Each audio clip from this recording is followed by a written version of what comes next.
Start rolling.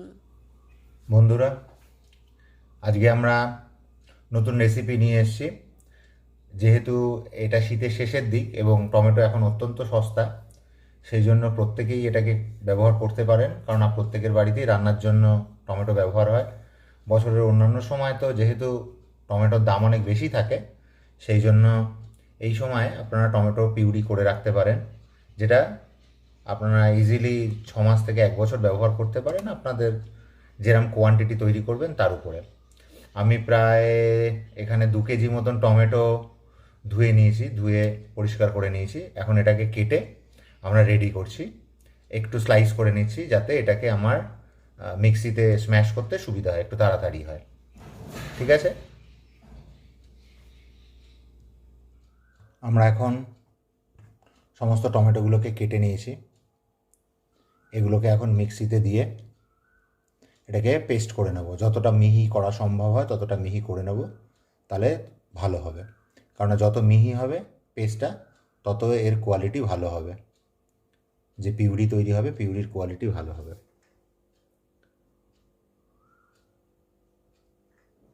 এখানে দেখুন মিক্সির মধ্যে ভরে নিয়েছি। আমরা এখন এটাকে পেস্ট করে নিচ্ছি। দেখুন মিহি পেস্ট হয়ে গেছে। আমরা এটাকে এখন ছাঁকনি দিয়ে ছেঁকে নেব। পুরোটা করে নিয়ে আমরা পরপর ছাঁকনি দিয়ে ছাঁকতে থাকব। আমরা এখন পেস্ট করা টমেটোটাকে ছাঁকনির মধ্যে ছেঁকে নেব। কারণ হচ্ছে এর মধ্যে যে এক্সট্রা টমেটোর খোসা এবং দানা থাকে, সেটা একদম ভালো মতন ছাঁকা হয়ে যাবে, এবং কিছু যদি না পেস্ট হয়ে থাকে সেটাও পরিষ্কারভাবে বেরিয়ে আসবে। আমরা পুরোটা ছেঁকে নিচ্ছি, ছেঁকে নিয়ে আবার ফিরে আসছি, আপনাদের দেখাচ্ছি স্টেপ বাই স্টেপ। দেখি পুরো ফিরে আসছি আবার। এটা দেখুন টমেটোটা পেস্ট করার পরে কেমন ফ্যাকাশে টাইপের রং হয়ে গেছে, কিন্তু দোকানের থাকে না, তাতে অনেক ক্ষেত্রে কেমিক্যাল কিংবা রং মেশানো থাকে, কেমিক্যাল রং। আপনার ন্যাচারাল আর কালারও দিতে পারেন, বিটরুট যদি এর সাথে ব্যবহার করেন, বিট, তাহলে এর লাল রংটা ব্যবহার, একটুখানি লাল রংটা গাঢ় হয়। কিংবা কাশ্মীরি লঙ্কাও ব্যবহার করতে পারেন, কাশ্মীরি লঙ্কার গুঁড়ো। আমরা পুরোটা পেস্ট করে নিই, পেস্ট করে ছেঁকে নিই, তারপরে আবার ফিরে আসছি।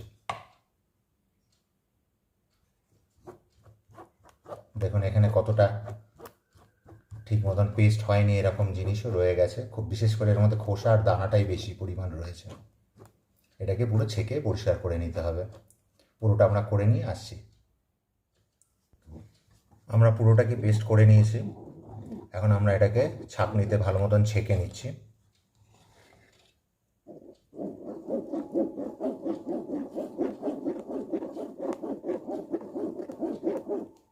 ভালো মতন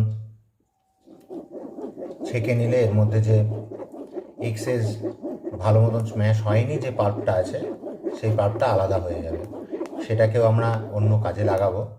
আগে আমরা ছেঁকে নিই, এটা পুরোটাকে ছেঁকে নিয়ে আপনাদের দেখাচ্ছি যে কতটা মতন পাল্প এক্সট্রা পড়ে থাকবে, যেটা দানা এবং খোসার সংমিশ্রণই বেশি, এবং যেটা ভালো মতন পেস্ট হয়নি তারই সংমিশ্রণ। আমরা পুরোটাকে পেস্ট করে নিয়েছি এবং পেস্ট করে ছাঁকা হয়েছে।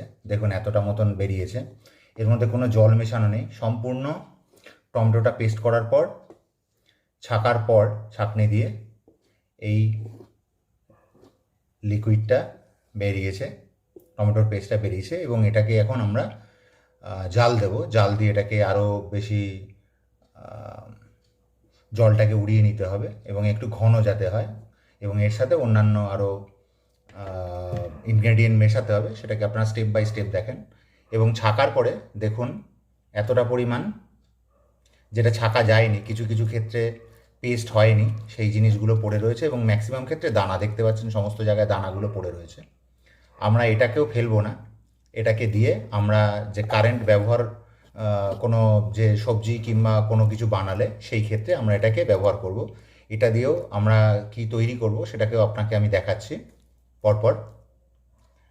এটার সাথে আরও কী কী ইনগ্রেডিয়েন্ট মেশানো হচ্ছে সেগুলোকে রেডি করে এবং এটাকে আবার মিক্সিতে দিয়ে পেস্ট করে সেটাকে দিয়েও আমরা তৈরি করব। পরপর স্টেপ বাই স্টেপ আমরা এই যে এক্সেস টমেটোর এক্সেস অংশটা পড়ে রয়েছে, অতিরিক্তটা, সেই অতিরিক্তটা দিয়ে কি কাজ করা যায় এবং আমরা এটাকে ফেলে না দিয়ে এটাকে কীভাবে ব্যবহার করতে পারি, এটা ফেলে দেওয়ার নেই, এটাও খাওয়ারই জিনিস, এটাকে কি ব্যবহার করতে পারি সেটা আপনাদের আমরা দেখাচ্ছি এখন। আমাদের এই যে এক্সেস টমেটোর পিউরিটা রয়েছে, এক্সেস বলতে ছাকার পরে যে অংশটা রয়েছে, তার সাথে করতে গেলে মানে সেটাকে আমরা ব্যবহার করতে গেলে এটাকে দিয়ে আমরা একটা সস বানাচ্ছি, যার মধ্যে আমাদের লাগবে রসুন, একটু বেশি পরিমাণ রসুন লাগবে, রসুন দিতে হবে এবং আদা লাগবে। এবার দিয়ে স্টেপ বাই স্টেপ আপনাদের দেখাচ্ছি। এগুলোকে একটুখানি কুচি করে নিচ্ছি যাতে আমাদের মিক্সিতে পেস্ট হতে সুবিধা হয়। না করলেও কোনো অসুবিধা নেই, আপনি নিলে, যেহেতু আগের টমেটোটা কিছুটা বাটা রয়েছে সেই জন্য এটাকে একটু ছোট করে নিলে ওর সাথে মিশতে সুবিধা হবে।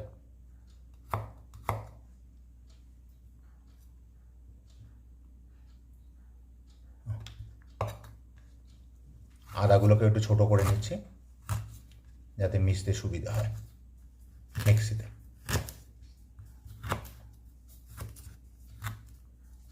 এটাকে আমরা যে অংশটা পড়ে রয়েছে তার সাথে আমরা এটাকে মিশিয়ে পেস্ট করে নিচ্ছি। এখন আমাদের পেস্টটা রেডি হয়ে গেছে।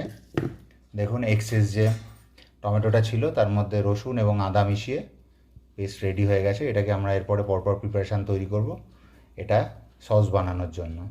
আগেরটা যেটা পিউরি তৈরি হবে আর এটা দিয়ে তৈরি হবে সস, যেটা আপনি চাউমিন কিংবা বিভিন্ন রুটির সাথে লাগিয়েও খেতে পারবেন। আমরা এখন যে পিউরিটা ছাকা হয়েছে সেটাকে আমরা এখন জাল দিয়ে নিচ্ছি। প্রথমে আমরা হাই হিটেই রাখবো, পরবর্তীকালে যখনই এটা জাল হওয়া শুরু হবে, ফুটতে থাকবে, তখন আমরা টেম্পারেচারটাকে কমিয়ে দেবো। প্রথমে ওটার জন্য একটুখানি টেম্পারেচারটা হাই রেখেছি, কিন্তু নেড়ে যেতে হবে, কারণ হচ্ছে না নাড়লেই এতে নিচের দিকে লেগে যাওয়ার সম্ভাবনা থাকবে। এই যে আস্তে আস্তে দেখুন ফুটে উঠছে, কিন্তু এটা সবসময় নাড়াতে থাকতে হবে, না নাড়ানো থাকলে নিচে লেগে যাওয়ার সম্ভাবনা থাকবে। দেখুন এটা ফুটতে শুরু করে দিয়েছে। এখন আমরা টেম্পারেচারটাকে একটু কমিয়ে দেব, কারণ হচ্ছে না হলে তলার দিকে লেগে যাওয়ার সম্ভাবনা থাকবে, এবং নাড়তে হবে, এর সাথে সাথেই নাড়তে হবে। এই সময় আমরা এর মধ্যে নুন অ্যাড করছি, যেহেতু ফুট ধরেছে আমরা 2 চামচ মতন নুন দিয়ে নিচ্ছি।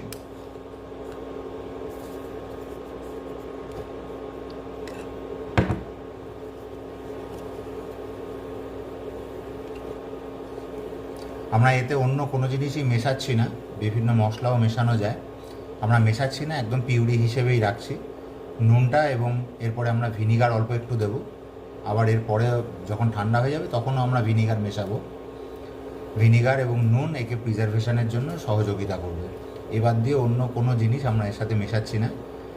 আপনারা মেশালে এর সাথে চিনি এবং অন্যান্য যে মশলা আছে সেগুলো মেশানো যেতে পারে, সেটা সস হয়ে যাবে, সেটা পিউরি থাকবে না।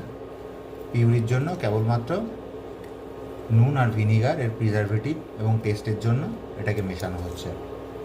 এরপরে আরও জাল হবে, জাল হয়ে এটা আরও ঘন হয়ে আসবে। হালকা আছে 1/2 ঘন্টা মতন আমরা এটাকে ফুটিয়ে নেব। এখন দেখুন এটা ফোটা চালু হয়ে গেছে। আমরা এখন প্রাথমিকভাবে এতে 2 চিপি ভিনিগার দিচ্ছি, পরে আবার ঠান্ডা হয়ে যাওয়ার পরে ভিনিগার দেব।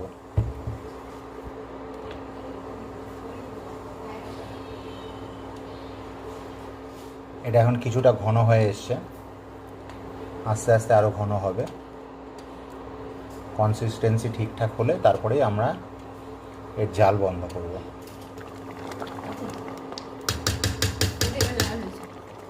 দেখছেন কতটা কনসিস্টেন্সি পেয়ে গেছি আমরা।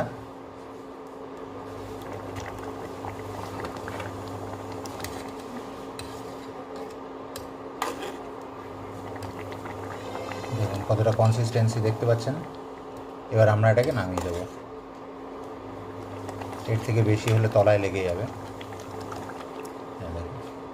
এবার আমরা এটাকে নামিয়ে দেবো। আমরা এখন ঢেলে এটাকে ঠান্ডা করতে দিচ্ছি। ঠান্ডা হয়ে গেলে তারপরের স্টেপে আমরা যাব।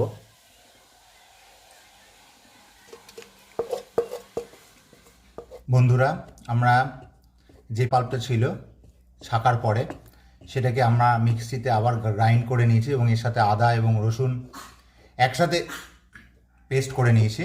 এটাকে আমরা এই ঠান্ডা অবস্থাতেই এর সাথে মিশিয়ে নিচ্ছি এবং এর সাথে আরেকটা যেটা মিশাচ্ছি একটু তেঁতুল গোলা জল এর সাথে আমরা একবারে মিশিয়ে নিচ্ছি। এটাকে জাল একসাথেই করা হবে। এরপরে স্টেপ বাই স্টেপ আরও কিছু ইনগ্রেডিয়েন্ট মেশাবো। কিছুটা তেঁতুল গোলা জল আমরা এর সাথে মিশিয়ে নিচ্ছি। এখন আমি উনুন চালু করিনি, এতে বেশি জল মেশানো যাবে না, যতটা সম্ভব কম জল মিশিয়ে আমরা এটাকে রেডি করব। না তো বেশিক্ষণ জাল দিতে হবে, যেহেতু এটা সসের মতন হবে, তার জন্য এটাকে যতটা সম্ভব ঘন রাখা যায় ততই ভালো। আগে আমরা মিশিয়ে নিলাম, মিশিয়ে নিয়ে এবার আমরা এটাকে উনুন অন করছি এবং এটাকে জাল শুরু করছি।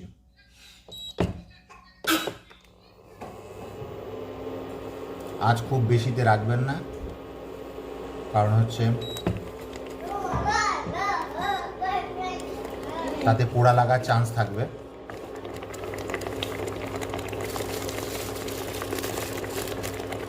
এটাতে আমরা অল্প একটু জিরের গুঁড়ো,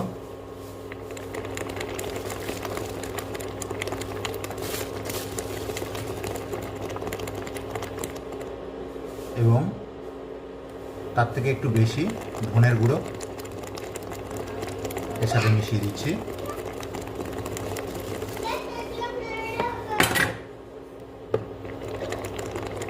ঝালের জন্য আমরা এতে ঝাল লঙ্কার গুঁড়ো একটু মিশিয়ে দিচ্ছি। আমরা কোনো রঙের জন্য কিছু দিচ্ছি না, ঝালের জন্য একটু ঝাল দিয়ে দিচ্ছি।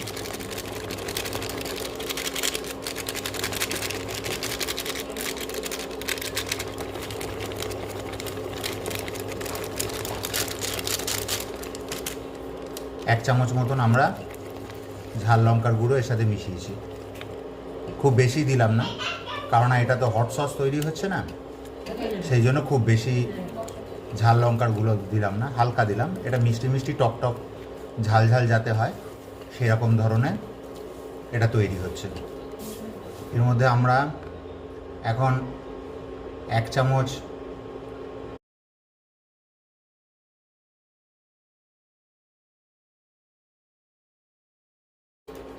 ডার্ক সোয়া সস মিশিয়েছি এবং এক চামচ ভিনিগার মিশিয়ে দিলাম।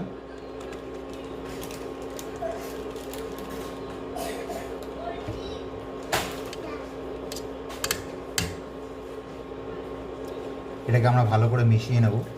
এখন এটাকে আমার উনুন অন করে এবার জাল দেওয়া আমরা চালু করছি।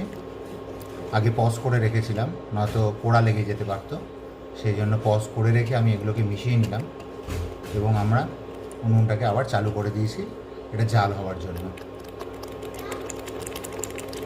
জাল হয়ে গেলে আমরা এর সাথে নুন এবং চিনি অ্যাড করব।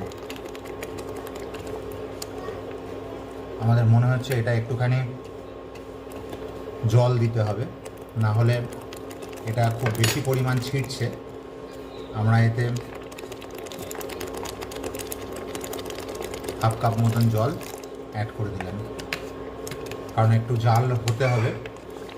এর যে কাঁচা গন্ধটা চলে যাওয়ার জন্য একটু জাল হওয়ার প্রয়োজন আছে, তার জন্য এটাকে আমরা একটু জল দিলাম, নয়তো খুব বেশি ঘন হয়ে গেছিলো।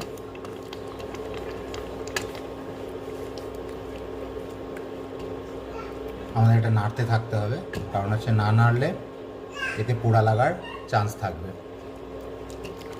আমরা এখন এর মধ্যে চিনি এবং নুন মেশাচ্ছি। চিনিটা একটু বেশি লাগবে, 1 চামচ, 2 চামচ। যেহেতু ঝাল ঝাল টক টক মিষ্টি মিষ্টি হবে, 4 চামচ আমি চিনি দিলাম। এবং এর সাথে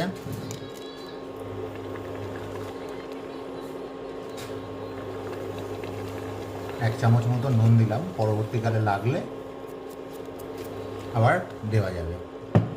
কারণ হচ্ছে একবারে দিলে বেশি হয়ে গেলে ওটা অসুবিধা হবে, যেহেতু এটা ডাইরেক্ট খাওয়ার, সেই জন্য। এটা দেখতে পাচ্ছেন কিভাবে ফুটছে। এর উপরে ঢাকনা দিয়ে দিলে সব থেকে বেশি ভালো হয়, তাহলে ফুটবে না। কিন্তু এটা যেহেতু নাড়াতে হবে, পোড়া লেগে যেতে পারে ঢাকনা দিয়ে দিলে, সেই জন্য এটাকে খুলে রেখেছি। এতে একটু ঝালটা কম লাগার জন্য আমরা এর সাথে একটুখানি হট সস মিশিয়েছি, 1 চামচ মতন। এবং নুনটাও একটু কম আছে, তার জন্য অল্প একটু নুন আমরা অ্যাড করছি, নয়তো মিষ্টি মিষ্টি লাগছিল। আমাদের হয়ে গেছে। এর কনসিস্টেন্সি দেখতে পাচ্ছেন, একদমই থকথকে কনসিস্টেন্সি হয়ে গেছে। এটাকে আমরা চাউমিন, পাস্তা কিংবা রুটি দিয়ে কিংবা যে কোনো স্ন্যাক্স দিয়ে আমরা এটাকে ডিপ করে খেতে পারবো। এতে আমি কোনো কালার মেশাইনি এবং এতে অ্যারারুটও মেশাইনি, কারণ হচ্ছে এর যে কনসিস্টেন্সি রয়েছে তাতে যথেষ্টই ঠিকঠাক আছে। সেই জন্য আমি এর মধ্যে আর অ্যারারুটও মেশাইনি। শুধু এটা ঠান্ডা হয়ে যাওয়ার পর এতে আমাদের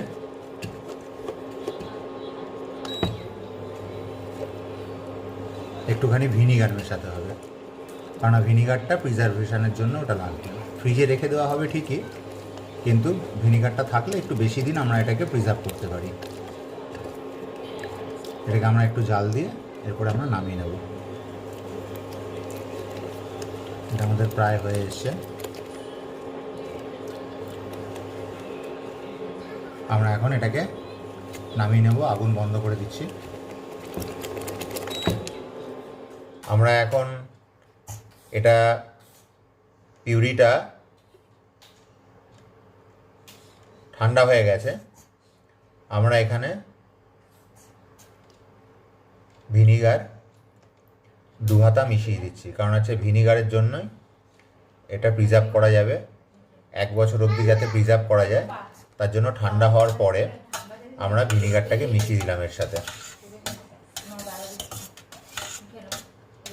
এই ভিনিগার এটা ন্যাচারাল প্রিজারভেটিভ হিসেবে ব্যবহার হয়। এটাকে সারা বছর ধরে 1 বছর অবধি ব্যবহার করা যেতে পারে। খুব সুন্দর একটা গন্ধ বেরোচ্ছে এই টমেটো সসের। এটা টমেটো সস না, সরি ভুল বলেছি, টমেটো পিউরির খুব সুন্দর গন্ধ বেরোচ্ছে। রঙটা আপনার ভিডিওতে হয়তো রঙটা একটু হলদেটে টাইপের লাগছে, অরেঞ্জ কালার, কিন্তু অরিজিনালি আমরা চোখে যে কালারটা দেখছি সেটা দোকানের সসের মতনই কালার এসছে, পিউরির মতনই কালার এসছে। কারণ এখানে অন্য কোনো রং কিংবা অন্য কিছু দেওয়া নেই, কেবলমাত্র প্রিজারভেশনের জন্য নুন আর ভিনিগার দেওয়া আছে। আমরা এখন এটাকে বোতলে ভরে নেব। ঠান্ডা হয়ে গেছে, এখন আমরা বোতলে ভরে নেব। আমরা অল্প অল্প করে এর মধ্যে ঢালছি। একটা ফাঁকা সসের বোতল ছিল, তার মধ্যে আমরা ভরে রেখেছি। প্রত্যেকের বাড়িতেই এরকম ফাঁকা সসের বোতল পাওয়া যায়।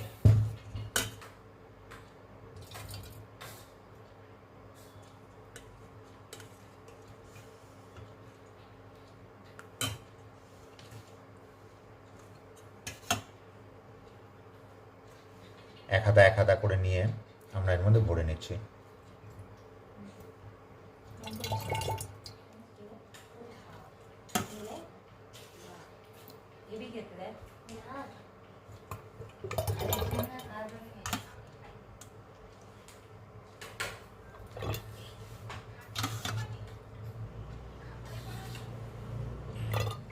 আমরা প্রায় 1 বোতল মতন পেয়েছি।